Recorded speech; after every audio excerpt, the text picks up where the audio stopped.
What it do, guys? Manjoume here, and today we're delving into the Children of the Atom arc for the Versus System 2-player card game. In our last episode, we checked out the Utopia battle, so today we're checking out Issue 2, Volume 5, Resistance. Let's see where that perforation is, if it exists, which, if it's anywhere underneath here, it's going to be impossible to get.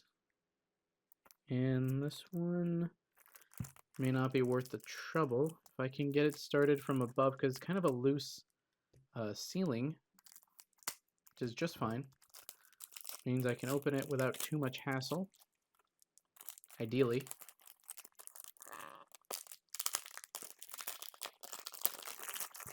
Just like that. On the front of the box, we see that like dark skies background, Resistance, with that kind of a gray background. Gambit, not sure who that is, and Archangel, I do believe. Story arc, Children of the Atom, which I do believe would line up with others in the set. The first one was a giant size box, so it wouldn't. The top says Resistance, which, as you can probably imagine, fits with the next one, spoilers. And the back contents 55 cards and a rule sheet. In this second installment of the Children of the Atom story arc, raise your fist to the sky and stand with the Resistance to oppose the Dark Reign. Recruit powerful allies to your cause and build a deck that can rail against aggression and repression. So, let's see if we can do that with this set. First up, we have Angel, 5 health, flight, 2/5 stat line, aka Archangel. Healing blood, main blue, heal a wound from a supporting character on your side. The friendly skies level up 3 times when Angel enters combat with at least one enemy with flight. He gains an XP. When he levels up, he transforms into Resistance Archangel level 2. Speaking of, we have Archangel level 2, 6 health, flight, range, 5/7 stat line, aka Angel, Violent, the Angel of Death. When an enemy supporting character appears, put 3 -1/1 counters on it for each copy of it in its owner's KO pile. So some characters have an incentive where they get more the more of copies of them that are in your KO pile. This one de-incentivizes it, whereas if you had one of a kinds or you just had 1 or 2 copies, not that bad. But if you're running one where you're like, I have 3 in my discard pile, so he gets, whatever plus more, this will say, no, you get -3 for each copy. So that's 3 times 3, that's -9. That's just going to kill it. Gambit. He's looking cool. 5 health, range, 4/3 stat line, kinetic card throw, main blue. Discard a card that costs at least as much as a face-up enemy supporting character of your choice. If you do, stun that character. Discard. Level up 4 times. When you discard a card, Gambit gains an XP. His level 2. He now has a 6/7 stat line and has that card. Discard that card. Build red. Search your deck for a copy of a card in your KO pile, reveal it, and put it into your hand. Rogue. Oh, that's who that is. That is Rogue. Probably on her level 2 artwork. 6 health, flight, 3/4 stat line, force transfer. During either player's turn, combat blue. If this is a melee combat, choose an enemy character in the combat. They get -2 attack, and Rogue gets +2 attack this combat. Punch it up. Level up 4 times. While Rogue is in melee combat, when she gains attack or when an enemy character in the combat loses attack, she gains an XP, like with her own power. Never mind, this must be the supporting character version artwork. Her level 2 now has a 5/6 stat line, now has life transfer instead of force transfer. During either player's turn, combat blue. If this is a melee combat, choose an enemy character in the combat. They get -2 defense, and Rogue gets +2 defense this combat, going from attack focused to defensively focused. Breathe it in. Level up 4 times, implying that there is in fact a level 3. While Rogue is in melee combat, when she gains defense or when an enemy character in the combat loses defense, she gains an XP. Now, the important thing to remember is that if a character's defense goes to 0, they get stunned. So I can see the utility of having more of that. What do you know? Her level 3, she now has 7 health and 8/8 stat line and God Strength. When Rogue enters melee combat, each enemy character in the combat gets -2/2, and she gets +2/2 for each of them, which is going to be really strong. Dr. Nemesis, 1 cost, 1 health, range, 2/3 stat line, self-evolved intellect. Characters on your side get double the attack and defense gains from combat plot twists. Trance, 2 cost, 1 health, 3/2 stat line, Astra Form, Overload main blue. Trance gains Stealth and Fearless this turn, KO her at the end of your turn.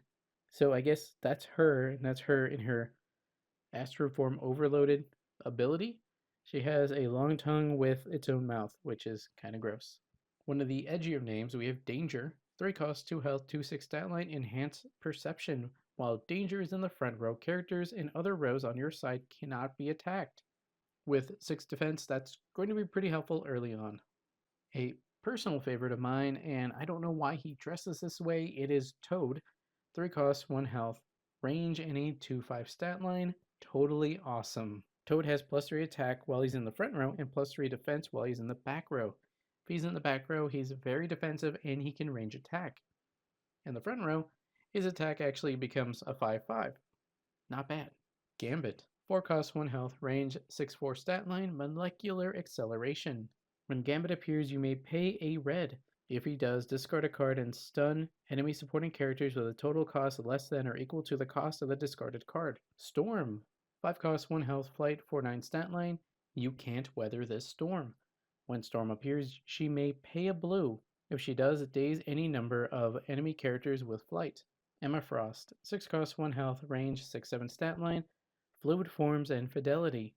If you would power up a hammer, Emma Frost, fluid forms and fidelity. If you would power up a hammer, Emma Frost, supporting character with this card, you may have her transform into this card instead. Omega class telepath. When this card appears or is transformed into, she gets a +4 attack this turn. So that would be 10 attack. Mirage. 7 cost, 2 health, flight, 7/9 stat line, partial Odin power. While Mirage flies over one or more supporting characters, she may strike one of them. That is good. That does seem pretty good. Onto the plot twist lineup, we have a great teacher. During your player's turn combat, your main character may pay a red. If it does, choose a supporting character on your side in the combat to get +6 attack this turn. Latent mutation. Main. Your main character may pay a blue. If it does, put 4 -1/1 counters on an enemy supporting character. Now we have special locations, including Danger Room. Practice makes perfect. During your main phase, but not during combat, your main character may pay a red. If it does, turn this location face down. Then each character on your side gains Combat Master this turn. Really cool other ways that they wanted to make locations important other than just being used to pay for superpowers. And it's very much within theme of X-Men. The last card we have in here is also another location. And keep in mind that these locations, both of them, do not have a team affiliation, meaning it could be useful for Brotherhood of Mutant, Resistance, or X-Men. Although not even specifically any of those, because it just says you have to pay a red, that's really it. Aesthetically, of course, it fits X-Men, but, who cares? Back to this one, it is San Francisco, a real riot. During your turn, but not during combat, your main character may pay a blue. If it does, turn this location face down. Turn up to 2 enemy locations face down. That is pretty good. Potentially, you're paying 2 to put 2 face down. For example, you have this in your location area and a blue. You pay the blue, turning that face down, then you turn this face down, pick 2 of your opponents, turn them face down. So that's like a 2 for 2. And especially for the resources, I could see that. Utopia Arc. This 3-issue arc features the battles between the mutants, Simon Trask's Humanity Now, Organization, and Osborn's Hammer. The first issue highlighted several of the main players in the combat. This issue fills out even more of the mutants as they strive for utopia. And the next issue will add operatives for Hammer's peacekeeping mission. Angel. When Angel levels up, he transforms into Archangel. When this happens, he keeps his orientation, ready or exhausted, face up or face down, all of his counters and any effects on him. Also note, Archangel does not have a level 1 version. The only way to become him normally is to start the game with a level 1 Resistance Angel as your main character. Archangel, while it means that he strikes supporting characters with double his attack. Gambit, note that discarding card includes power-ups, so each time a character on your side powers up, he will gain an XP. Dr. Nemesis, he only doubles the attack and defense from plot twists, not the negative attack and defense. If the bonus from plot twists is variable, like from the plot twist New Humans, calculate the variable first, then double it. Note, +1/1 counters granted from a plot twist are unaffected by Dr. Nemesis. Emma Frost. When Emma Frost transforms into fluid forms and fidelity, The card that used to be in play is removed from the game. When she transforms, she keeps her orientation, ready, exhausted, face up, face down, all of her counters and any effects on her. Gambit. Molecular acceleration is a keyword power, not a superpower. Rogue. Note that if she powers up while level 1 or level 2, she will gain an XP. Also, her force transfer and life transfer will give her 2 XP when they are used. Good stuff there. Storm. You can't weather this storm is a keyword power, not a superpower. Toad. Remember, Toad isn't just sort of awesome. He is totally awesome. That is literally nothing. They just want to be cute.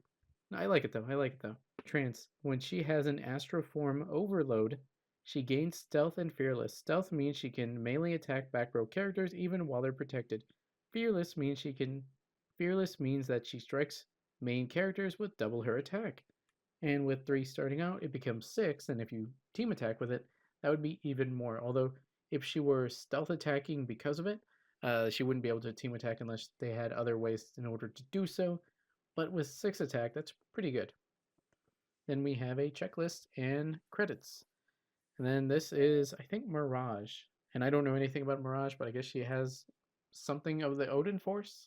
Well, guys, that's it for the Versus System 2-player card game, Children of the Atom Story Arc, Volume 2, Issue 5, Resistance. Who was your favorite main character seen today?